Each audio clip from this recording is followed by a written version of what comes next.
There is some Monkey D. Luffy disrespect.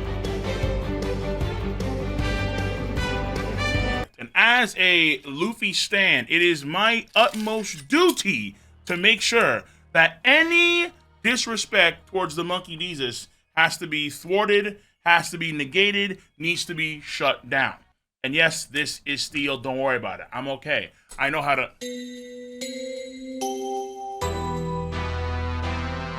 I think I know how to use one of these things. I do suppose. Monkey D. Luffy, apparently, in terms of physique, physicality, muscle mass, world's strongest man competitions, apparently people don't think so highly of Luffy. This may sound crazy because as far as we know, Luffy physically is a juggernaut. Among shonen protagonists as a whole, he's got to be up there as one of the best to do it. However, apparently within the verse itself, people, they're doubters. And I had a tweet about this because it actually shocked me how Luffy was ranked so low. So here's what I tweeted out. I tweeted out a YouTube poll that I saw from an account named Frightbringer. And from a total of 14,000 votes, 14,000 people, we have Burgess, Luffy, Prime Garp, and Prime Whitebeard. Prime Garp was number 1 at 64%. Prime Whitebeard number 2 at 20%. Burgess at... What the fuck? Burgess is at number 3 at 11%. And then Gear 5 Monkey D. Luffy is at 5%. Oy. Oy, oy, oy, oy, oy, oy, oy, oy, oy, oy, oy, oy, oy.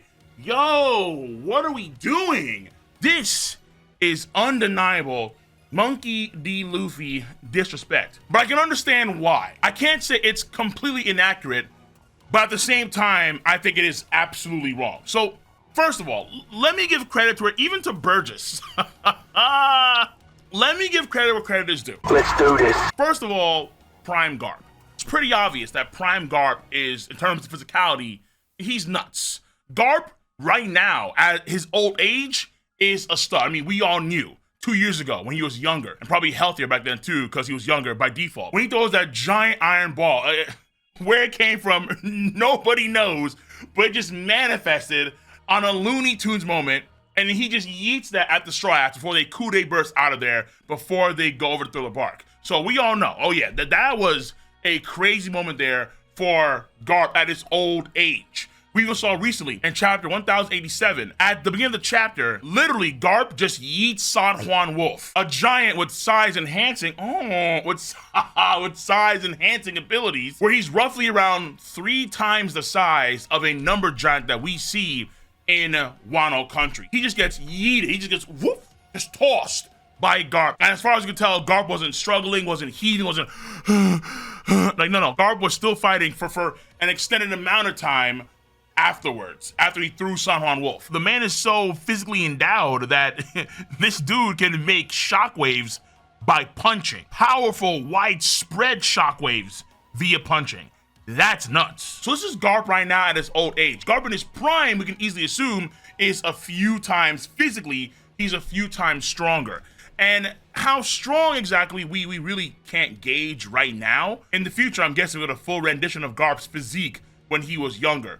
But when he was training for Dan Chinjiao, he did pulverize, I believe it was 8 mountains to train for that duel. So physicality-wise, that is very impressive to actually destroy several mountains just to train for a fight. And also, he has the battleship bags where he was doing this on the regular, just punching the hull of these battleships. Garp physically, I know is studly. And I can understand why folks have him ranked number 1, given what we see from his old age, and then trying to gauge where he could be when he was younger. And then there could be some sense of like infinitum scaling for Garp, where he's gonna be, in most folks' minds, let's say the strongest guy physically in the story, no matter what. After Garp, there's Prime Whitebeard. And Prime Whitebeard getting a lot of votes also makes sense too, particularly when a lot of folks, I think, have Prime Whitebeard in the pecking order above someone like Prime Garp. We did see at an old age how strong he was physically. He was a menace. In terms of physical strength in Marineford, he was an actual menace. And I would say, for sure, at that point in time, the strongest guy at the fort. Even when he got stabbed by Squad, had heart attacks, he was the strongest guy there. And physically, with one hand, stopped a charging ship when Squad was going on his self-elimination run. Just one hand, boom, stop that, Squad, don't move. And the entire ship that was being moved by the paddles shut it down. And it's a huge galleon ship. It's one of their smaller Moby Dick ships. So, yeah. That's a very impressive strength feat on his part, for sure. At one point, after Little Oars Jr. gets taken out, one random Vice Admiral Giant tries to sneak Whitebeard. He grabs him, smushes him, just smushes him against the ship, quake, and then he takes that very same giant and ragdolls him, just out of the way. Yeah, man. Physically, Whitebeard is disgusting. At old age and ill, old age and in poor health, he was that nasty. In his prime, there's not necessarily that much direct things that we can look at for Whitebeard in his prime to gauge how strong he was physically. In the anime, they do add more stuff, where in the anime versus Oden, he does send Oden packing with a Quake Punch and so on.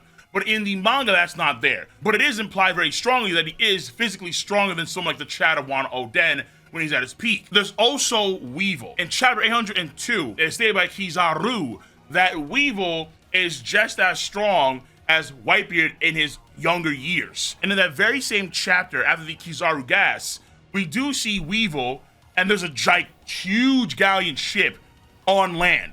How'd it get there? He destroyed the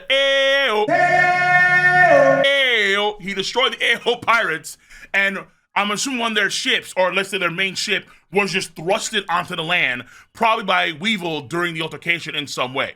So physically, Whitebeard is phenomenal. And again, given his status in the World of One Piece, I can understand why he gets a lot of votes. Burgess, though, lacks a lot of that status. Most folks aren't peeping Burgess like that, not at all.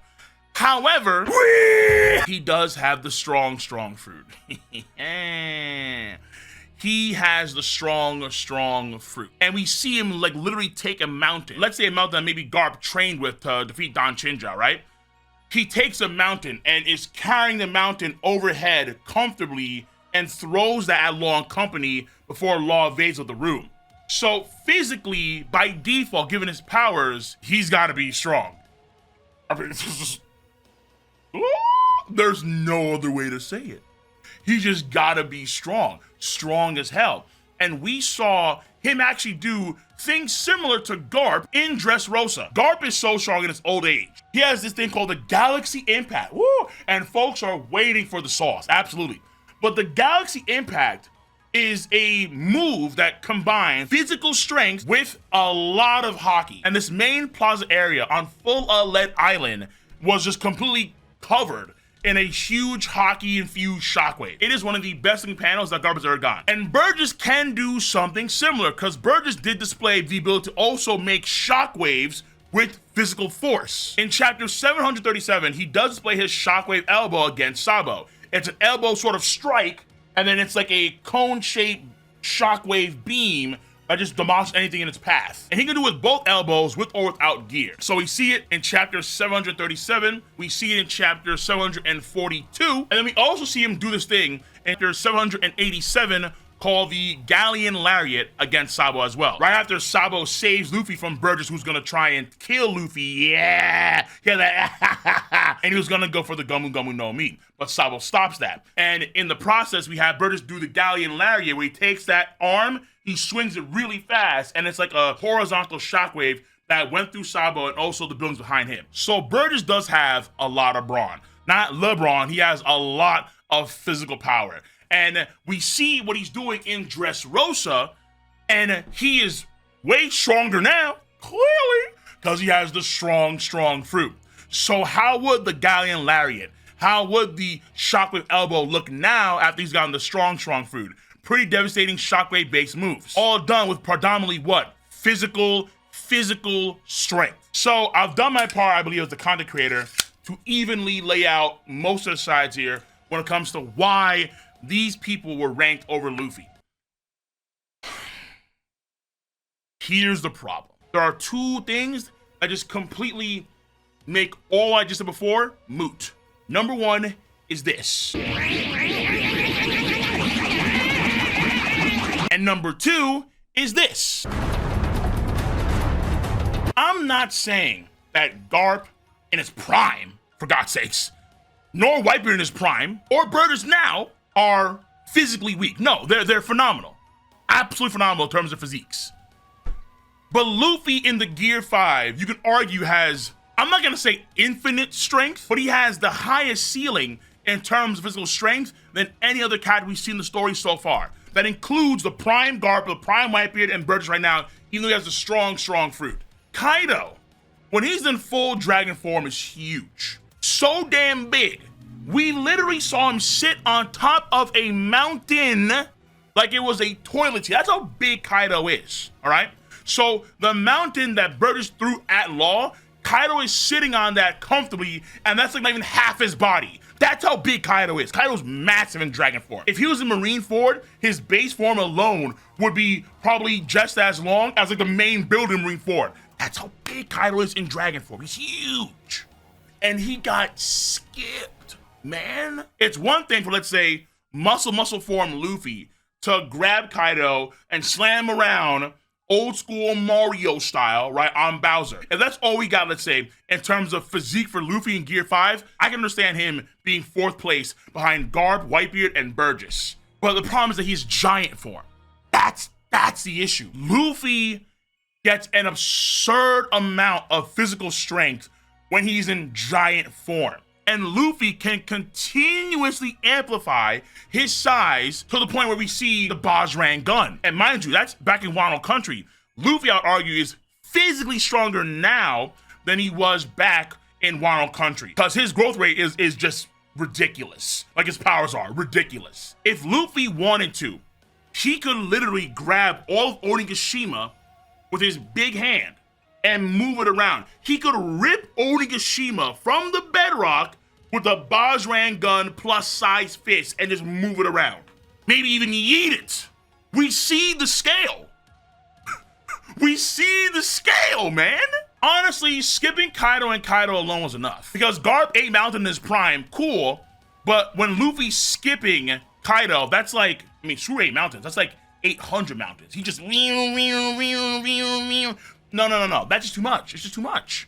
And then just be able to, let's say, potentially grab a whole island in a Bajrang gun size. These things, in terms of physique, are just off the charts. So I can understand why folks would say that, you know, Prime Whitebeard, Prime Garp, and Burgess, particularly when it comes to the older guys, because a lot of the Prime era guys are put in a very, very, very positive light. So much so to where a lot of folks believe that it's virtually impossible for current era characters to be on that level. I disagree completely.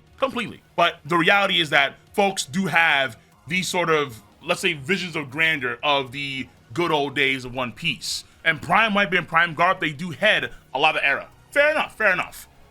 But, no.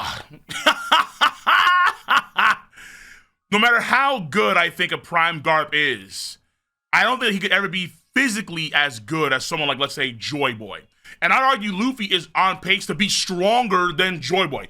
Physically even. Yeah. Skipping Kaido is just the tip of the iceberg for Luffy in the future. But that's for the future. Right now, physically, I think Gear 5 is just too much. I think that Gear 5, he could, again, not necessarily be infinite in strength, but he could upscale his strength to a much higher ceiling. Because mind you, we just see, let's say, one Bajrang gun class fist.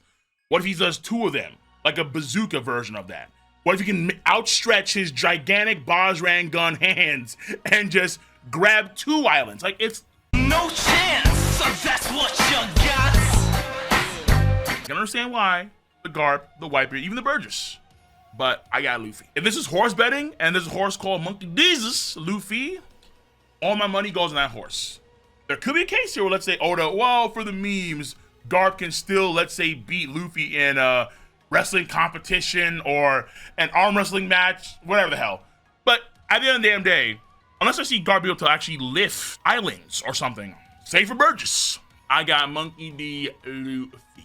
But let me know your stance on the subject matter at And if you enjoy your boys' video content, give it a thumbs up, subscribe to the channel, and click on that bell to join the notification squad. And make sure to go to your phone, go to the YouTube app, and turn on notifications within the app itself. I'm gonna catch you guys and gals on the flip side.